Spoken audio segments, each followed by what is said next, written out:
और बिरसा मुंडा के जो वंशज हैं उनसे भी मुलाकात का कार्यक्रम है। और ये एक बहुत ही महत्वपूर्ण तस्वीर है जो आप टीवी स्क्रीन पर देख रहे हैं यहाँ पर कि तुलसा जी के नीचे जो मिट्टी है उसको अपने माथे पर लगाते हुए एक बहुत ही गहरा संदेश यहाँ से प्रधानमंत्री नरेंद्र मोदी दे रहे हैं कि उस धरती को वो नमन करते हैं जहां पर बिरसा मुंडा ने जन्म लिया। और सभी से एक एक कर मिल भी रहे हैं, उनके हालचाल भी जान रहे हैं। और हमेशा ही प्रधानमंत्री नरेंद्र मोदी आत्मीयता के साथ मिलते ही हैं सबसे, और वो तस्वीर आज यहाँ पर देखने को मिल भी रही है। और झारखंड के मुख्यमंत्री भी इस कार्यक्रम में शामिल हैं, आप देख सकते हैं वो वहां पर खड़े हुए हैं, वो भी इस कार्यक्रम में शामिल हुए हैं। क्योंकि आज का ये कार्यक्रम बेहद महत्वपूर्ण है हर साल की तरह, और सभी के साथ फोटोज भी क्लिक करा रहे हैं प्रधानमंत्री, क्योंकि सभी के लिए ये बेहद खास पल है जो लोग आज उनसे मिल रहे हैं। यही वजह है कि प्रधानमंत्री नरेंद्र मोदी सबको समय भी दे रहे हैं और सबको आत्मीयता के साथ सबसे मिल भी रहे हैं। और उससे पहले की ये तस्वीर कि जब बिरसा मुंडा को नमन किया प्रधानमंत्री नरेंद्र मोदी ने, क्योंकि आज जनजातीय गौरव दिवस है और इस मौके पर प्रधानमंत्री ने उनको श्रद्धांजलि दी है। और फिर आगे बढ़कर आदिवासियों को भी आज एक बड़ी सौगात देने जा रहे हैं प्रधानमंत्री, 2400 करोड़ रुपए की सौगात देंगे। लेकिन उससे पहले ये कार्यक्रम बेहद ही महत्वपूर्ण हो जाता है, जिसकी सीधी तस्वीरें हम आपको टीवी स्क्रीन पर दिखा रहे हैं। और जहां पर भगवान बिरसा मुंडा का जो जन्म स्थान है उलीहातू गांव, वहां पर भी जाने का प्रधानमंत्री का कार्यक्रम है। और क्योंकि ये तीसरा जनजातीय गौरव दिवस कार्यक्रम है जिसमें प्रधानमंत्री पहुंचे हुए हैं, इससे पहले भी पिछले साल भी वो गए थे। और क्योंकि आज भगवान बिरसा मुंडा की जयंती है तो प्रधानमंत्री इस मौके पर, इससे पहले रांची भी वो पहुंचे थे, वहां पर भगवान बिरसा मुंडा मेमोरियल पार्क में भी गए थे, स्वतंत्रता सेनानी के म्यूजियम में भी पहुंचे थे। और इस दौरान सीएम जो है झारखंड के सीएम हेमंत सोरेन, वो भी इस कार्यक्रम में मौजूद हैं।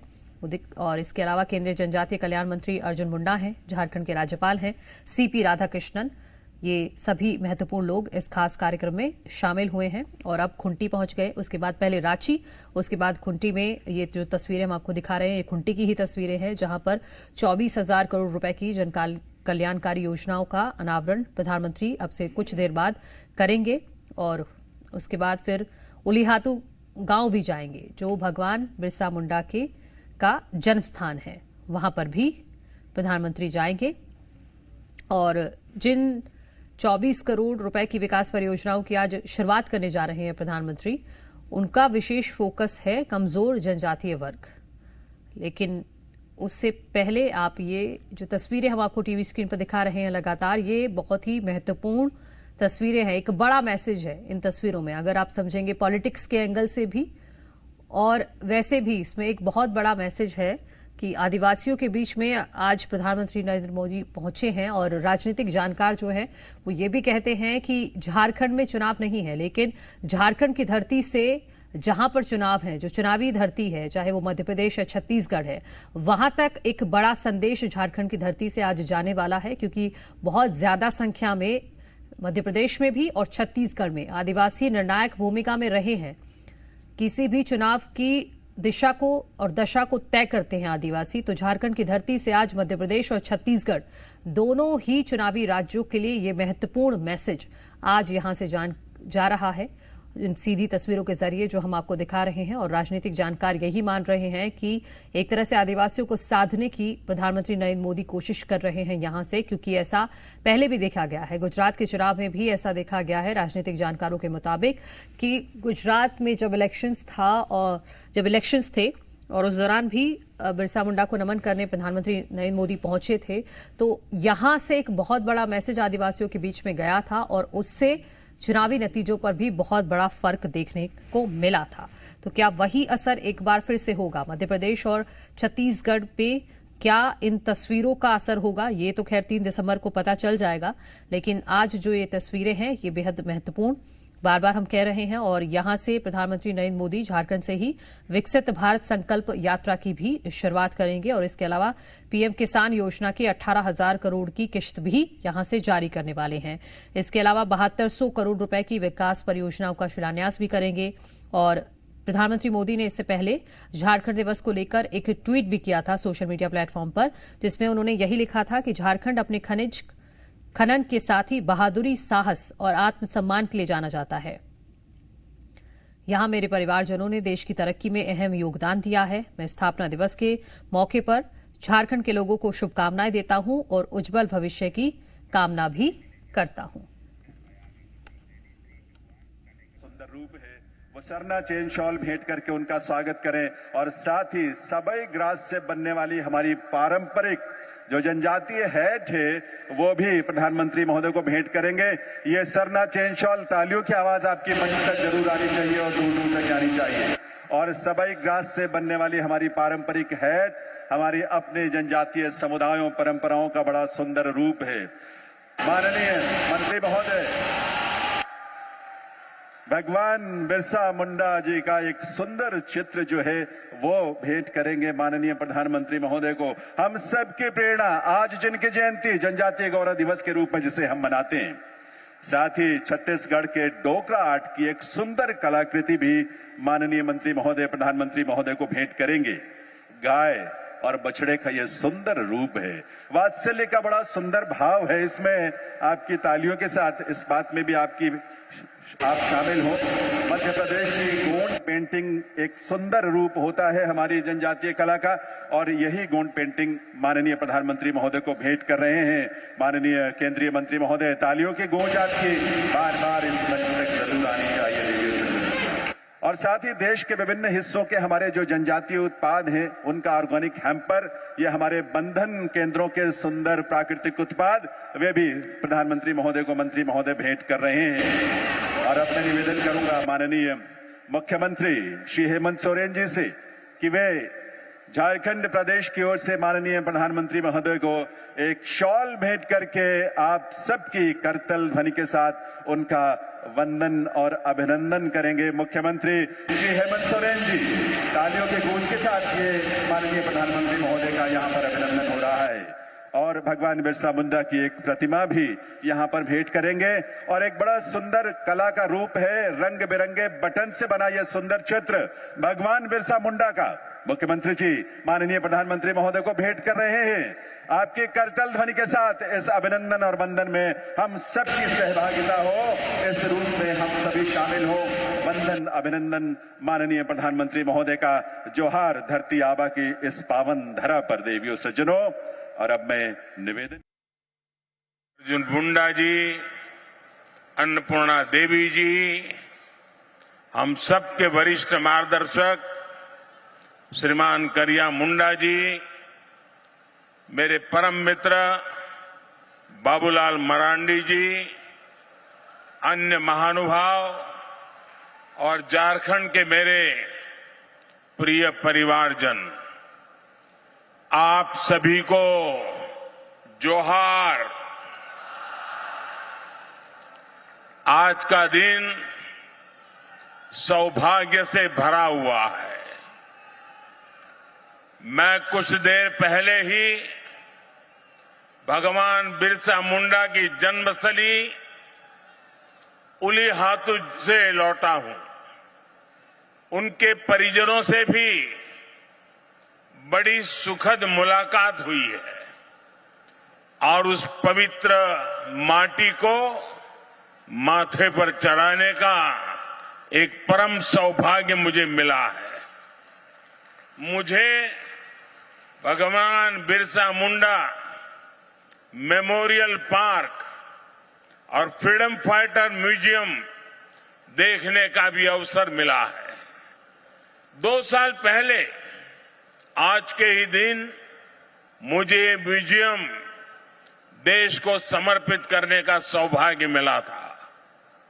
मैं सभी देशवासियों को जनजातीय गौरव दिवस की बहुत बहुत बधाई देता हूं, अपनी शुभकामनाएं देता हूं और देश के सैकड़ों स्थानों पर देश के सभी वरिष्ठ जन आज झारखंड का स्थापना दिवस भी मना रहे हैं।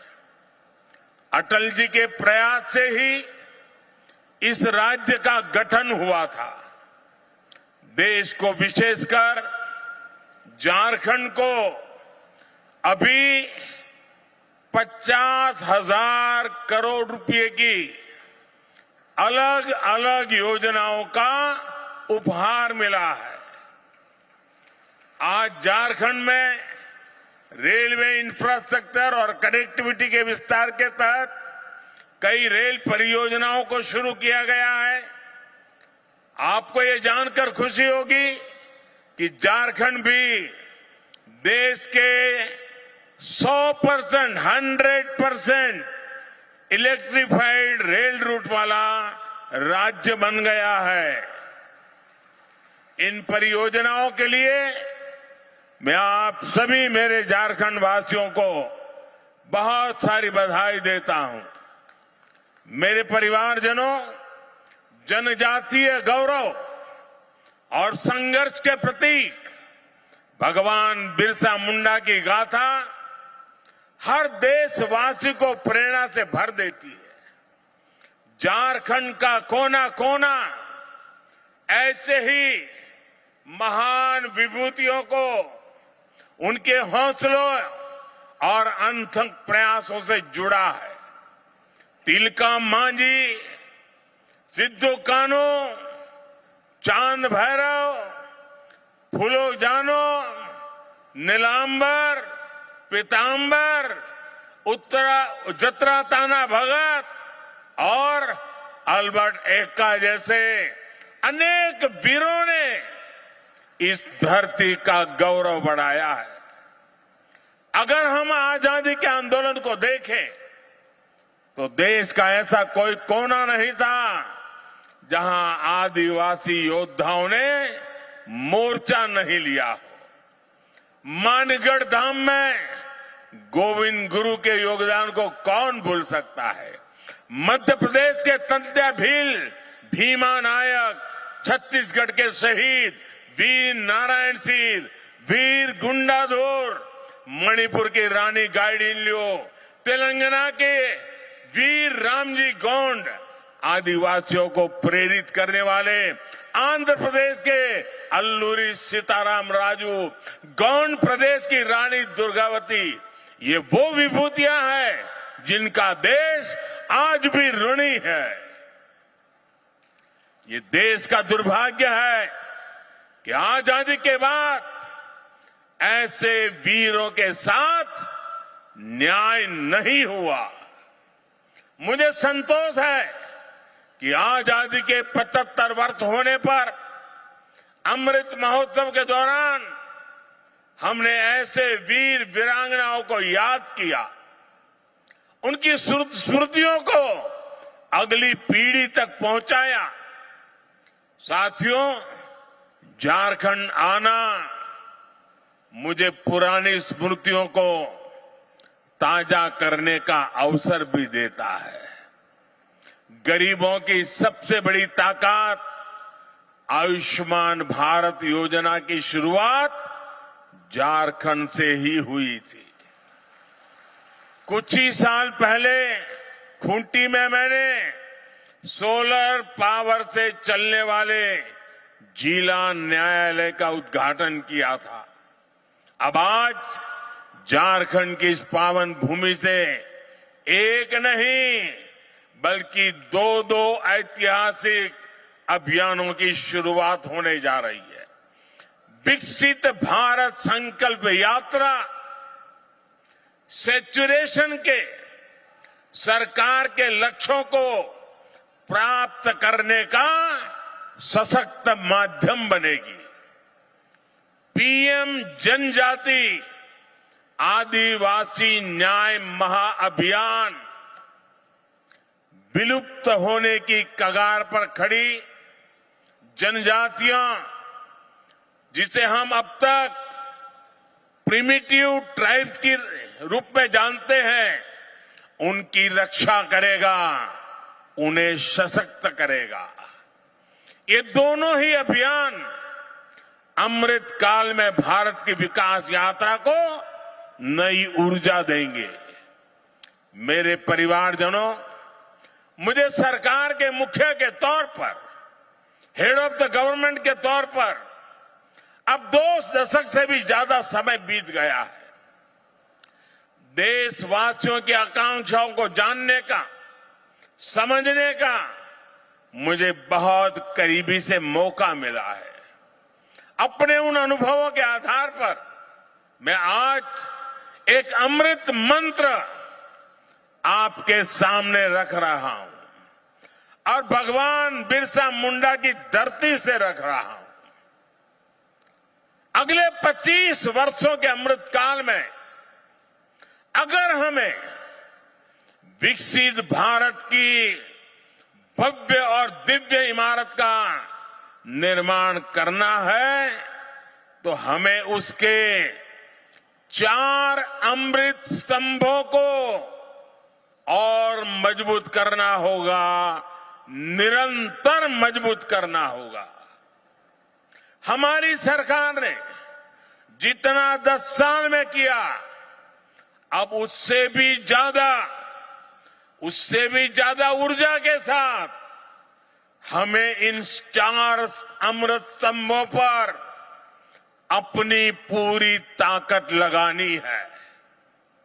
और विकसित भारत के 4 अमृत स्तंभ मैं आपको बताना चाहता हूं, ये 4 अमृत स्तंभ है क्या?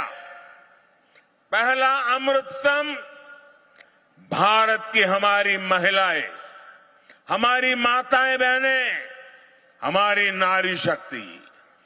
दूसरा अमृत स्तंभ है भारत के किसान भाई बहन और किसानी से जुड़े हुए जो कारोबार है, चाहे पशुपालक हो, चाहे मछली पालक हो, ये सारे हमारे अन्नदाता।